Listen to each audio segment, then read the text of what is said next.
आधी रात को मैं पेशाब करने उठा तो मैंने यूं ही खिड़की से बाहर झांका और सामने वाली इमारत की छत पर एक बहुत बड़ा काला साया देखा जो मुझे हाथ हिलाकर बुला रहा था। मैं समझ नहीं पा रहा था कि वह क्या है और मैं उसे ध्यान से देखने ही वाला था कि तभी मेरी माँ पीछे से आकर अचानक मेरा मुंह दबा देती है और मुझे इशारा करती है कि बिल्कुल आवाज मत करना। फिर वह धीरे धीरे मुझे पकड़कर खिड़की से दूर पीछे की तरफ खींचने लगती है, लेकिन सामने वाली छत पर खड़ा वह काला साया अभी भी मुझे हाथ हिलाकर बुला रहा था। दूर से देखने पर लग रहा था कि वह चीज कम से कम 3 या 4 मीटर ऊंची होगी। जब हम खिड़की से करीब 2 मीटर दूर आ गए तब जाकर माँ ने मेरा मुंह छोड़ा। उसके बाद वह भागकर बिस्तर के पास गई और मेरे पापा को जोर जोर से हिलाने लगी और घबराकर बोली, उठो उठो जल्दी उठो, वह चीज हमें ढूंढते हुए यहाँ आ गई है। पापा आधी नींद में बोले, तुम क्या कह रही हो, कौन आ गया? माँ घबराकर बोली, वही वह आ गया है। पापा तुरंत उठकर खिड़की के पास गए और बाहर झांक कर देखने लगे, लेकिन उन्हें कुछ दिखाई नहीं दिया। पापा बोले, कहाँ है? मुझे तो कुछ नहीं दिख रहा। मैंने तुरंत कहा, पापा माँ सच कह रही है, मैंने भी उसे देखा है। वह चीज बहुत लंबी थी, इतने साल बीत गए थे, मुझे लगा था वह कभी नहीं आएगा, लेकिन वह फिर से हमें ढूंढते हुए आ गया। मैं घबरा कर बोला, पापा मम्मी आप लोग किस चीज की बात कर रहे हो? क्या आप लोग मुझसे कुछ छिपा रहे हो? तभी माँ धीरे से बोली, चुप, बिल्कुल चुप रहो, वह हमारी बात सुन सकता है। माँ बोली, बेटा अब वह बड़ा होता जा रहा है, उसकी ताकत भी पहले से ज्यादा हो गई है, इसलिए अब उसके लिए हमें ढूंढना पहले से आसान हो गया है। वह पहले ही हमारा एक बच्चा ले जा चुका है, अब मैं उसे हमारे घर के दूसरे बच्चे को नुकसान नहीं पहुंचाने दूंगी। पापा परेशान होकर बोले, आखिर वह चाहता क्या है कि हमें छोड़ दे? मैंने डरते हुए पूछा, माँ आप जिस बच्चे की बात कर रही हो क्या वह मेरा बड़ा भाई है? क्या मेरे भाई को उसी राक्षस ने मार दिया था? माँ ने कहा, बेटा अब मत पूछो, वह मेरा बड़ा भाई है। क्या मेरे भाई को उसी राक्षस ने मार दिया था? माँ ने कहा, बेटा अब मत पूछो, बस इतना समझ लो कि तुम्हारे माँ बाप ने तुम्हारे साथ बहुत बड़ा अन्याय किया है। जल्दी से यह मास्क पहन लो, हमें अभी इसी वक्त घर छोड़कर कहीं और जाना होगा। मैंने जिद करके कहा, अगर आप लोग आज सच नहीं बताओगे तो मैं कहीं नहीं जाऊंगा। तभी पापा गुस्से में बोले, चुप हो जा बेवकूफ, कहीं का क्या, तुझे 7 साल पहले की घटना याद नहीं है? ये सुनते ही मुझे 7 साल पहले की एक रात याद आ गई। उस रात मैं अपने दोस्तों के साथ धान के खेत में लुका छिपी खेल रहा था। जो हमें ढूंढ रहा था उसका नाम छोटू था। मैं जाकर भूसे के ढेर में छिप गया था। छोटू एक एक करके बाकी सब दोस्तों को ढूंढता गया और सबको पकड़ लिया। आखिर में सिर्फ मैं ही बचा था। रात धीरे धीरे गहरी होती जा रही थी। बाकी सारे बच्चे हार मानकर अपने अपने घर चले गए, लेकिन छोटू हार मानने को तैयार नहीं था। वह मुझे ढूंढने के लिए इधर उधर घूमता रहा, मगर उसे मैं कहीं नहीं मिला। काफी देर बाद मैं भूसे के ढेर में ही सो गया, लेकिन थोड़ी देर बाद मुझे अचानक एक बहुत भयानक चीख सुनाई दी। मैं तुरंत उठकर बाहर देखने लगा तो पाया कि छोटू कहीं दिखाई नहीं दे रहा था और जमीन पर सिर्फ खून का बड़ा सा धब्बा पड़ा हुआ था। ये सब याद आते ही मेरे दिमाग में अचानक एक बात कौंध गई। मैंने कहा, पापा 7 साल पहले जिस रात छोटू के साथ वह हादसा हुआ था उसी रात मैंने भी एक काला साया देखा था जो मुझे हाथ हिलाकर बुला रहा था। तभी पापा गुस्से में बोले, अभी भी बोलने की हिम्मत कर रहा है? उस रात मरना तो तुझे था। उसके बाद पापा और माँ ने जल्दी जल्दी सामान समेटा और घबराते हुए बैग उठाकर मुझे भी पकड़ लिया और हम तुरंत कार में बैठकर घर से निकल गए। आधी रात का समय था और पापा कार बहुत तेज चला रहे थे। मैंने डर कर कहा, पापा इतना तेज मत चलाओ, मुझे उल्टी आ रही है। पापा बोले, अभी धीरे नहीं चला सकता क्योंकि थोड़ी देर में कोहरा पड़ने वाला है और हमें सड़क बंद होने से पहले हाईवे पर पहुंचना होगा। पापा कार को पूरी रफ्तार से हाईवे की तरफ दौड़ाते रहे। टोल के पास पहुंचते पहुंचते सच में घना कोहरा छा गया, इसलिए पापा को मजबूरी में कार की रफ्तार थोड़ी कम करनी पड़ी। तभी मैंने पीछे देखा तो लगा कि एक काला साया हमारी कार के पीछे पीछे दौड़ रहा है। शायद पापा ने भी रियर मिरर में उसे देख लिया था क्योंकि उनका पूरा शरीर कांपने लगा था। मैंने घबराकर पूछा, पापा हम इतनी तेज जा रहे हैं फिर भी वह चीज हमारे पीछे कैसे आ रही है? पापा बोले, अभी ये रफ्तार काफी नहीं है, सब लोग सीट बेल्ट कसकर पकड़ लो, तुम्हारा बाप अभी उसे पीछे छोड़ देगा। मैंने डरते हुए कहा, पापा मुझे डर लग रहा है, आप इतना तेज मत चलाओ। पापा बोले, बेटा डर मत, तुम्हारे बाप ने कभी मशहूर ड्राइवर क्यूमिंग शान के जूते साफ किए हैं, इसलिए गाड़ी चलाना मुझे अच्छे से आता है, तुम बस देखो। इतना कहकर पापा ने स्टीयरिंग कसकर पकड़ा और जोर से एक्सेलरेटर दबा दिया। कार तेज आवाज के साथ आगे दौड़ पड़ी और हम घने कोहरे को चीरते हुए हाईवे पर चढ़ गए। मैंने स्पीडोमीटर पर नजर डाली तो देखा कि कार की रफ्तार एकदम से 110 पर पहुंच गई थी। यहाँ तक कि टायरों से धुआं भी निकलने लगा था और पीछे दौड़ रही वह चीज धीरे धीरे हमसे दूर होती चली गई। मैंने घबराकर पूछा, पापा क्या हम उस चीज से पूरी तरह बच गए हैं? क्या वह फिर हमारे पीछे आएगी? पापा बोले, अभी तो हम उससे बच निकले हैं, लेकिन वह चीज शायद फिर भी हमारा पीछा करेगी, इसलिए हमें जरा भी लापरवाही नहीं करनी चाहिए। उसके बाद पापा कई घंटों तक हाईवे पर कार चलाते रहे और काफी देर बाद रास्ते में एक सर्विस एरिया आने पर ही हमने गाड़ी रोकी। गाड़ी से उतरने के बाद भी मेरे पापा का चेहरा बिल्कुल शांत नहीं हुआ, बल्कि वह चारों तरफ बहुत सावधानी से इधर उधर देखते रहे, जैसे किसी खतरे को ढूंढ रहे हो। जब उन्हें थोड़ा यकीन हो गया कि आसपास फिलहाल कुछ नहीं है, तब जाकर उन्होंने थोड़ी राहत की सांस ली। फिर हम तीनों ने उस सर्विस एरिया में थोड़ा बहुत खाना खाया और वहीं बेंच पर टिककर सो गए। जब मेरी आंख खुली तब तक सुबह हो चुकी थी। हम उठे और आगे निकलने की तैयारी करने लगे, लेकिन तभी मुझे पता चला कि मेरी माँ कहीं दिखाई नहीं दे रही है। पापा घबराकर बोले, तुम्हारी माँ कहाँ गई? क्या तुमने उसे कहीं देखा? मैंने तुरंत कहा, पापा मैंने देखा है, वह उधर है। मैंने उधर इशारा किया तो देखा कि मेरी माँ जैसे पागल हो गई हो और सामने खड़े एक बड़े ट्रक के पहिए के नीचे घुसने की कोशिश कर रही थी। पापा तुरंत दौड़कर पहुंचे और माँ का हाथ पकड़कर उन्हें जोर से बाहर खींचने लगे, लेकिन मेरी माँ बार बार छूटकर फिर से उस बड़े ट्रक के नीचे घुसने की कोशिश कर रही थी, जैसे किसी अनजानी ताकत ने उनके शरीर को अपने बस में कर लिया हो। उनकी ताकत भी अचानक बहुत ज्यादा हो गई थी। तभी उस ट्रक का ड्राइवर गुस्से में वहां आ गया और चिल्लाकर बोला, ए औरत, तू कर क्या रही है? मरना है तो कहीं और जाकर मर, मेरी गाड़ी को क्यों अपवित्र कर रही है? वह गुस्से में मेरे माँ बाप को गालियां देने लगा। उसी वक्त हम दोनों ने मिलकर माँ को खींचकर बाहर निकाल लिया, लेकिन जैसे ही उस ड्राइवर ने मेरी माँ का चेहरा देखा वह अचानक डरकर पीछे मुड़ा और तुरंत अपनी गाड़ी लेकर भाग। जैसे ही उस ड्राइवर ने मेरी माँ का चेहरा देखा वह अचानक डरकर पीछे मुड़ा और तुरंत अपनी गाड़ी लेकर भाग गया, क्योंकि उस समय मेरी माँ की आंखें पूरी तरह पलट चुकी थी। वह सफेद आंखों से घूर रही थी और उनका शरीर लगातार कांप रहा था। वह नजारा बहुत डरावना था। इससे पहले की बात यह थी कि मेरी माँ जैसे पागलों की तरह ट्रक के पहिए के नीचे घुसने जा रही थी और ड्राइवर गुस्से में आकर उन्हें डांटने लगा था, लेकिन जैसे ही माँ ने पलटकर उसे देखा वह इतना डर गया कि तुरंत भाग गया, क्योंकि उस समय मेरी माँ की आंखें पूरी तरह उलट चुकी थी और उनका शरीर बुरी तरह कांप रहा था। ये देखकर मेरे पापा बुरी तरह घबरा गए और चिल्लाकर बोले, जल्दी पानी लाओ। पापा मेरी माँ की नाक दबाकर होश में लाने की कोशिश कर रहे थे और मुझे आवाज देकर कह रहे थे कि पानी लाकर माँ के मुंह में डालो। काफी देर तक हम दोनों की कोशिशों के बाद आखिरकार हमने माँ को मौत के मुंह से वापस खींच लिया। थोड़ी देर बाद माँ धीरे से बोली, अभी मुझे ऐसा लगा जैसे मैंने अपनी परनानी को देखा हो। अभी मेरे साथ क्या हो गया था? पापा बोले, अभी तुम्हें जैसे कोई दौरा दोबारा पड़ गया था। मुझे लगता है यह सब उसी चीज की वजह से हुआ है। अभी तो दिन का उजाला है और फिर भी वह हमें परेशान कर रहा है। लगता है वह पहले से कहीं ज्यादा ताकतवर हो गया है। अब हम यहाँ एक पल भी नहीं रुक सकते, हमें तुरंत निकलना होगा। इसके बाद मैं माँ को सहारा देकर गाड़ी में बैठाया और पापा ने गाड़ी स्टार्ट की और नेविगेशन में मंजिल डाली, इंशान मंदिर। माँ ने घबरा कर कहा, क्या तुम पागल हो गए हो? जब तक बिल्कुल मजबूरी ना हो तब तक हम छानी गुरु के पास नहीं जा सकते। क्या तुम भूल गए हो? पापा बोले, अब हालत मजबूरी से भी आगे निकल चुकी है, अब हम उससे छिपकर नहीं बच सकते। सिर्फ इंशान मंदिर ही हमारे बेटे की जान बचा सकता है। क्या तुम चाहती हो कि उसका हाल भी यूमिन जैसा हो जाए? मैंने घबरा कर पूछा। पापा मम्मी, आखिर वह चीज है क्या और हमने उसका क्या बिगाड़ा है? पापा बोले, जब हम इंशान मंदिर पहुंचेंगे तब तुम्हें सब पता चल जाएगा। पूरे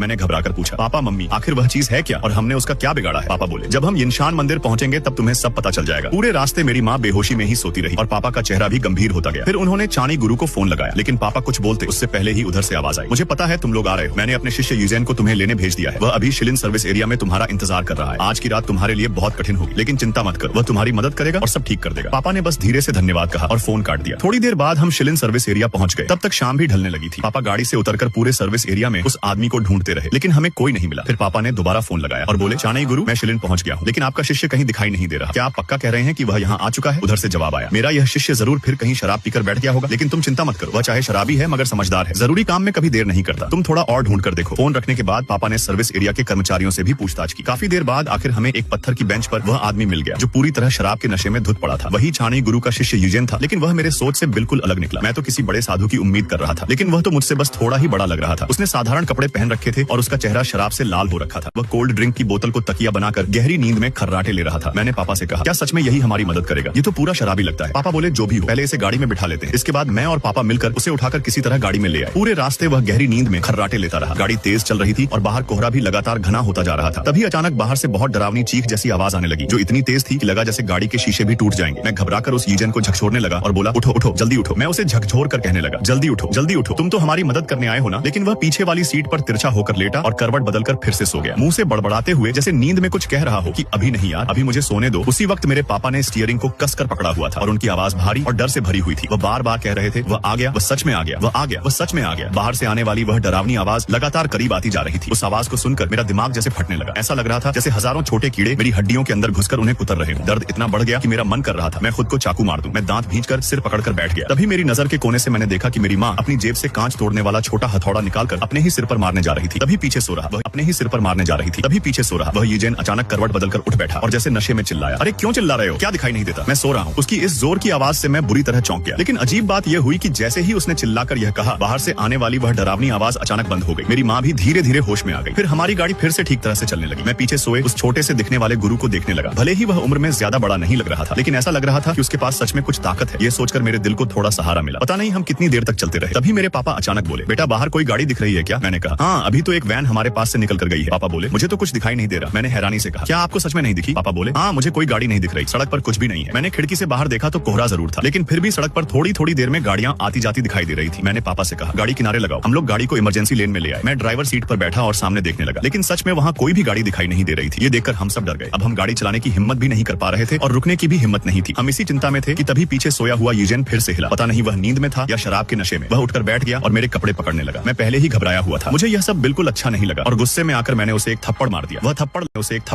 वह थप्पड़ लगते ही पीछे की सीट पर तिरछा गिर गया और जैसे नींद में बड़बड़ाने लगा कि तुम सच में हिम्मती हो। फिर वह फिर से बड़बड़ाने लगा और बोला, इस लड़के की शर्ट उतारो और गाड़ी के नीचे फेंक दो, तभी यह धोखा देने वाला जादू टूटेगा। ये सुनकर मैंने जल्दी जल्दी अपनी एक शर्ट उतारी और माँ को दे दी। मेरी माँ शर्ट लेकर गाड़ी का दरवाजा खोलने ही वाली थी कि तभी यूजेन ने फिर से आंखें बंद की। ये कहा, याद रखना, बाहर जाकर जो भी दिखे उसे देखा हुआ मत मानना, जैसे कुछ देखा ही नहीं, और जल्दी वापस आ जाना। मेरी माँ ने उसकी बात मानी और गाड़ी से उतरकर मेरी शर्ट गाड़ी के नीचे फेंक आई। फिर जल्दी से वापस आ गई। वापस आने पर उसका चेहरा बिल्कुल खोया हुआ लग रहा था। पापा ने पूछा, काम हो गया? मेरी माँ ने सुन्न होकर सिर हिलाया, लेकिन उसकी आंखों के कोने से आंसू बह रहे थे। पापा ने गाड़ी स्टार्ट करने के लिए चाबी घुमाई ही थी, अचानक माँ ने उनका हाथ पकड़ लिया और बोली, गाड़ी मत चला। पापा ने पूछा, क्या हुआ? माँ बोली, यूमिन गाड़ी के नीचे है। पापा ने कहा, यूमिन तो बहुत पहले मर चुका है, जो तुमने देखा वह यूमिन नहीं था, तुम होश में आओ। मेरी माँ रोने लगी और पापा का हाथ कसकर पकड़कर सिर हिलाने लगी और गाड़ी चलाने नहीं दे रही थी। तभी अचानक गाड़ी के बाहर से थक ठक ठक की आवाज आने लगी। इस बार आवाज बहुत तेज और भारी थी। एक बार, दो बार, 5 बार, 10 बार, फिर लगातार। ऐसा लग रहा था जैसे बहुत सारे हाथ एक साथ गाड़ी के दरवाजे और शीशों पर पड़ रहे हो। मैंने घबरा कर कहा, पापा जल्दी गाड़ी चलाओ, जल्दी। लेकिन मेरी माँ पागलों की तरह स्टीयरिंग पकड़ने लगी और पापा को गाड़ी चलाने से रोकने लगी। वह रोते हुए कह रही थी, यूमिन है, यूमिन, वह माँ को पुकार रहा है, क्या तुम्हें सुनाई नहीं दे रहा? क्या तुम उसे? बाहर से आने वाली थक ठक की आवाज और तेज होती जा रही थी और लगातार बढ़ती जा रही थी, लेकिन मेरी माँ जैसे पागल हो गई थी और पापा को गाड़ी चलाने ही नहीं दे रही थी। तभी पीछे से यूजेन की आवाज आई, ये औरत बहुत परेशान कर रही है, ये माला इसके गले में डाल दो। उसने अपने हाथ में पकड़ी बोतल के साथ करवट बदलते हुए एक माला पीछे फेंक दी। मैंने तुरंत वह माला उठाई और माँ के गले में डाल दी। जैसे ही माला उसके गले में पड़ी, मेरी माँ तुरंत शांत हो गई। उसी समय बाहर से कोई चीज पागलों की तरह गाड़ी की खिड़कियों को पीट रही थी और इतनी जोर से मार रही थी जैसे बुलेट प्रूफ कांच भी टूट जाए। मैंने चिल्लाकर कहा, पापा गाड़ी चलाओ, जल्दी गाड़ी चलाओ, पापा गाड़ी चलाओ, पापा गाड़ी चलाओ, जल्दी गाड़ी चलाओ। तभी पीछे से यूजेन बड़बड़ाया, थोड़ा दर्द होगा, लड़के सह लेना। उसकी बात सुनकर एक पल के लिए मैं समझ नहीं पाया कि वह क्या कह रहा है, लेकिन अगले ही पल मुझे उसके शब्दों का मतलब समझ आ गया। उसी समय पापा ने जोर से एक्सेलरेटर दबा दिया, गाड़ी झटके से आगे बढ़ी और मैं जोर से सीट से टकराकर पीछे जा गिरा। उसी वक्त गाड़ी के पहियों के नीचे से एक डरावनी आवाज आई, जैसे किसी की हड्डियां कुचली जा रही हो। उसी समय मेरे हाथ पैरों में भयानक दर्द दौड़ गया, ऐसा लगा जैसे किसी ने मेरी हड्डियां तोड़ दी हो और मेरे अंदरूनी अंगों को कुचल दिया हो। मैं दांत भींचकर पीछे की सीट पर गिरा पड़ा था, मेरे शरीर से टपकता पसीना सीट को पूरी तरह भिगो रहा था। तभी पापा अचानक बोले, हो गया, अब मुझे साफ दिखाई देने लगा है। पापा ने राहत की सांस ली और गाड़ी को पूरी रफ्तार से दौड़ा दिया। मैं दांत भींचे चुपचाप पड़ा रहा, कुछ देर तक दर्द सहता रहा और आखिरकार बेहोश हो गया। जब मेरी दोबारा आंख खुली तो मैंने देखा कि हमारी गाड़ी के चारों तरफ बहुत बड़े बड़े बतखों का